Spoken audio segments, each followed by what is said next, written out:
Right. Well, Corey, thank you so much for taking some time with us. We are going to get right into questions for you, but kind of wanted to kick it off. And as we know, you're pretty big on social media, and a lot of us saw that your most recent tweet with the flag. And can you just tell us kind of what unfolded there? And did you hear from the family that sent the flag to? Did they replace it? Anything like that? So I take one road pretty much every day of my life. It's the 73 essentially runs from Birkdale, Denver, to Concord, and I live right off of it and drive by. This house was like a 2013, 2014 Harvick flag. It was the 4-car with the bush can on the quarter panel, but it was all tattered and the edges were all ripped. And every day I'm like, man, that guy needs a new flag. That guy needs a new flag. And then earlier this year, we actually made some 7 flags.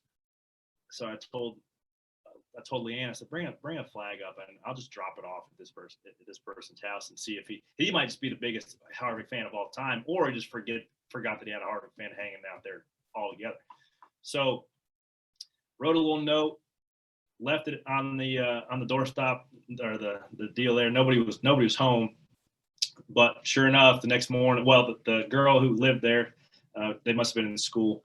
Husband was out working. She tweeted, "Thanks for the note." And that's the one that y'all saw on Twitter. And then the next morning when I drove by, that thing was flying high in the breeze. So it made me feel pretty good. So hopefully that thing doesn't blow away, but now I get to drive to Dad's shop and see that flag flying every day. So it gives me the warm and fuzzies. That's awesome. Might have to keep doing that to some other neighbors and stuff. Yeah. Well, I came into the shop this morning and my engineer, Roy, was like, why don't I get a flag? I said, I don't drive by your house every day. It doesn't matter to me. I don't have to see it. Well, yeah. That's awesome. Thank you so much. And we're going to get right into questions here for Corey, and we will kick things off with Bob Pockers. Go ahead, Bob.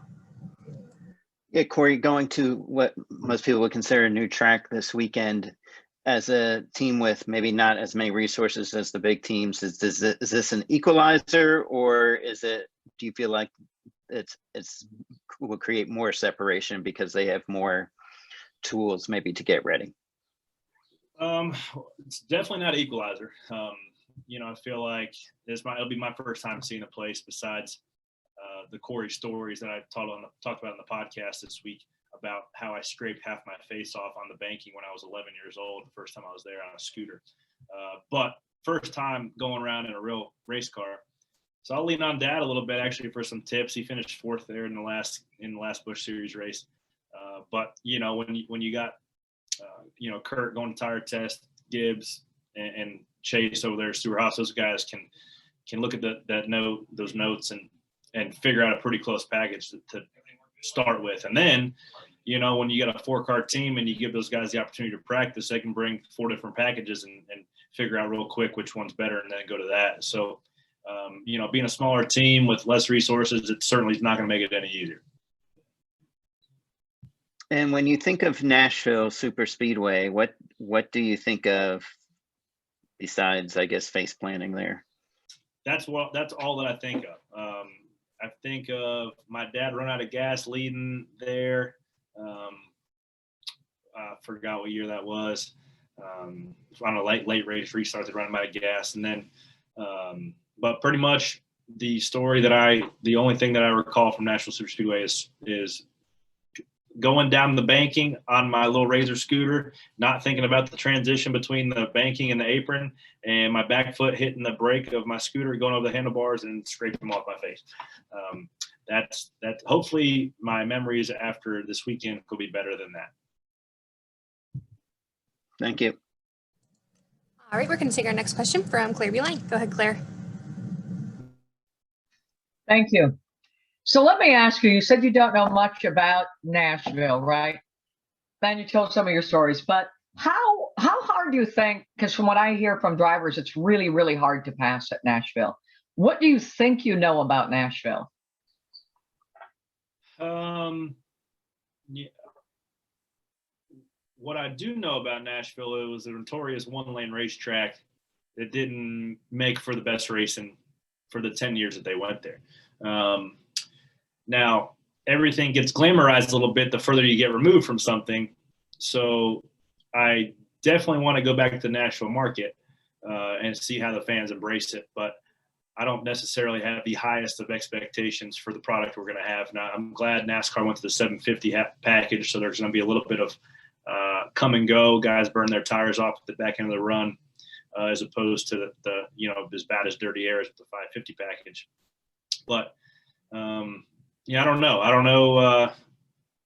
You hate to have to keep putting these products on the racetrack to try to introduce multi-lanes of racing, where we already have racetracks that generally provide multi-grooves of racing without anything on the racetrack. But that's neither here nor there.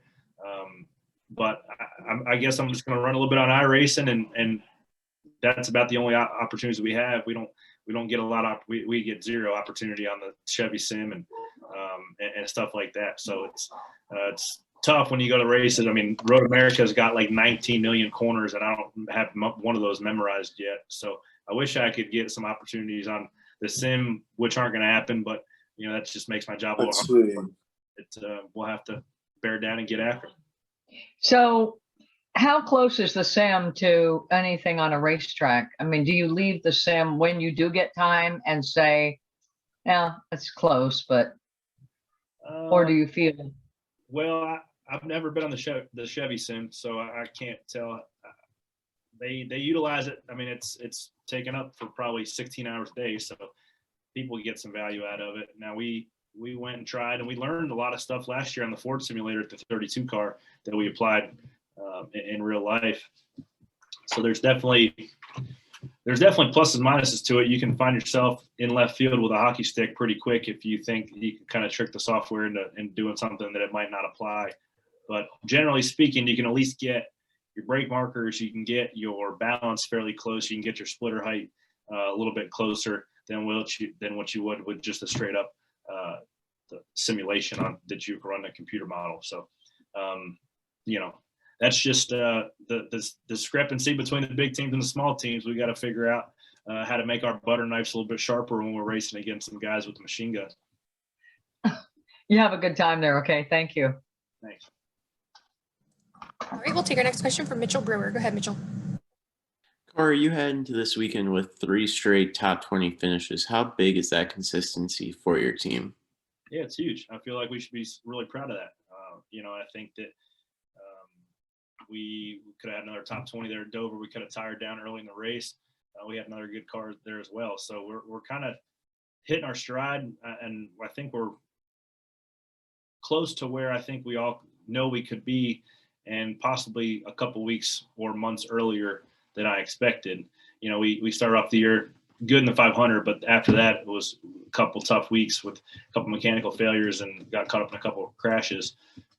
But after that, now we're starting to get a good balance or understand the balance we need with these Ganassi cars and figuring out who we race around and kind of adjust our strategy accordingly. And if we can continue to knock out top 20s is tough because you need a little bit of help. You need a couple guys to fall out, but if we can run within that 21st to 24th range, then that's really doing I feel like doing everything we can do, and then we'll continue to grow and be into a top 20 team consistently on speed, because we're not there on speed. We're there with execution at the moment, but we're not there on speed. Thank you for your time. Yep, thanks. All right, do we have any other questions for Corey? Oh, go ahead, Kelly. Thanks. Hey, Corey. With all the road courses this year, how different has that been from a physical standpoint, maybe the toll on your body? Because we've only had 2 or 3, and now it's obviously a lot more. Have you noticed maybe a change in how your body feels after these road courses? Yeah, I mean, a little bit. Coda wasn't that big of a physical beatdown just because you weren't going very fast in the rain. If it had been a day race or in the dry, you'd have been pulling a lot of load through those corners like 16 and some other fast corners that the right side of your body that doesn't get worked a whole lot as much as the left would have certainly been fired up. But I think that the preparation and recovery that I generally do has been enough to get back to 100% by the middle of the week each and every place. Some places are are more of a physical toll than others. Like even Texas in a 50-lap race, when the internal cockpits are 155, you're gassed. So I'm glad we didn't have a 500 miler this weekend, because there have been some guys falling out. All right, Corey. Well, thank you so much for taking some time with us. We appreciate you telling that story of your Twitter adventure, and we wish you the best of luck at Nashville Superspeedway. Appreciate that. Have a good one.